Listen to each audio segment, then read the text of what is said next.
আজকে রান্না করব কুমড়ো শাক। এই যে কুমড়ো শাক দিয়ে ইলিশ মাছের ভর্তা।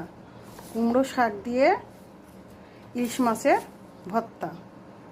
প্রথমে আমরা পেঁয়াজ কুচি দিব। এই যে পেঁয়াজ কুচি দিব, কাঁচামরিচ দিব, ইলিশ মাছ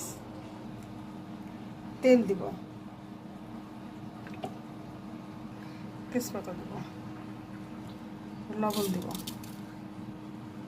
রসুন বাটা দিব, আদা বাটা দিব, জিরা বাটা দিব, হলুদের গুঁড়া দিব, মরিচের গুঁড়া দিব,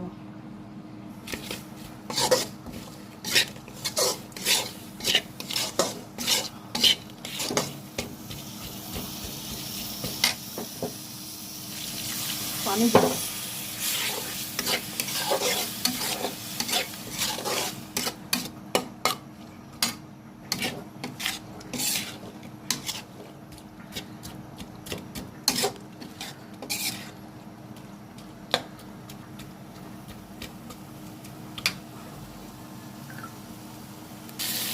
কষানো হয়ে গেলে মাছ দিব।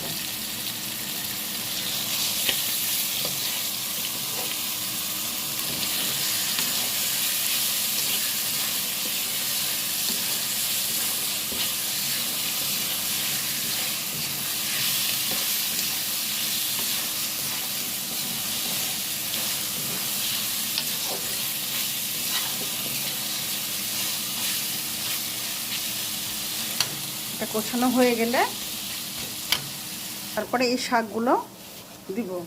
এই শাকগুলো দিয়ে দিব, দিয়ে কষাবো।